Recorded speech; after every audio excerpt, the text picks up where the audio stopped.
যিনি ইংল্যান্ডে রাজনীতি করেন শেখ পরিবারের, তিনিও শেখ হাসিনা এবং শেখ পরিবারের যে চেতনা, দেশের মানুষের কথা বলে দেশের মানুষের পকেট কেটে বাইরে পাচার করা, সেখান থেকে তিনিও মুক্ত নন।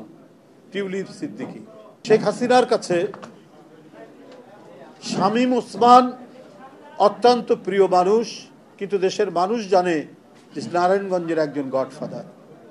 শেখ হাসিনার কাছে বদিউজ্জামান কক্সবাজারে, যিনি মাদকের সাথে যুক্ত, মাদক চোরা কারবারির সাথে যুক্ত, তাকে এমপি বানায় শেখ হাসিনা। লক্ষ্মীপুরের পাপুল নামে একজন এমপি অত্যন্ত ঘনিষ্ঠ ছিলেন শেখ হাসিনার, যিনি মানব পাচার করতেন। এরা ছিল শেখ হাসিনার আমলের অত্যন্ত সম্মানিত ব্যক্তি। প্রকাশ্য যাদের বিরুদ্ধে বিভিন্ন হত্যাকাণ্ড, টাকা পাচার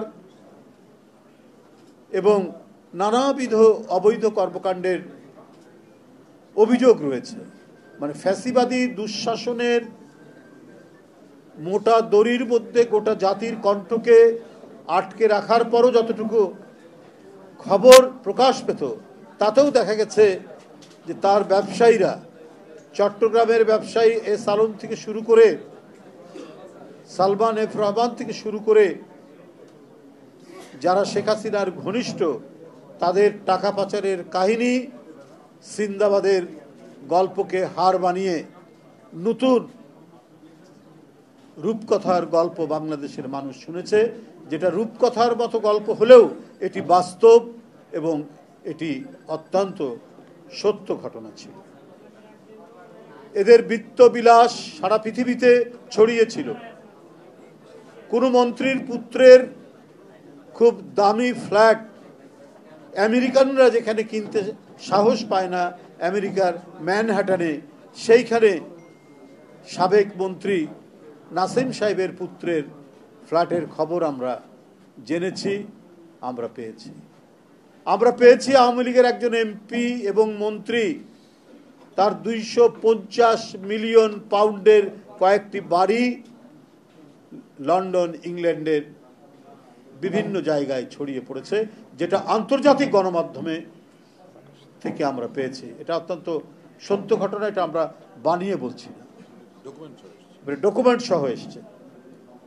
সামান্য একটি ঘটনার কথা বললাম। যিনি ইংল্যান্ডে রাজনীতি করেন শেখ পরিবারের, তিনিও শেখ হাসিনা এবং শেখ পরিবারের যে চেতনা, দেশের মানুষের কথা বলে দেশের মানুষের পকেট কেটে বাইরে পাচার করা, সেখান থেকে তিনিও মুক্ত নন। টিউলিপ সিদ্দিকী তিনি ইংল্যান্ডের এমপি। সেখানে একজন রাজনীতিবিদ বা এমপির দুর্নীতি করা যে কত বড় মহাপাপ দেশে, দুনিয়াতেই প্রশ্নই আসে না। সেইখানে তার ফ্ল্যাট একজন ব্যবসায়ী ঘনিষ্ঠ শেখ হাসিনার, সে গিয়ে দিয়ে এসছে, এবং নিজে যে ফ্ল্যাটটি থাকতেন সেটি তার বোনের, সেখানে তিনি উঠেছিলেন, তার ফ্ল্যাটটিও রয়েছে। আর কত গল্পের কথা বলবো। তার বিয়ায় তার মামাতো ভাই, তার খালাতো ভাই, তার চাচাতো ভাই, এরা ছিল বাংলাদেশের এক একটি জেলার এক একজন আমির, এক একজন সুলতান হয়ে উঠেছিল।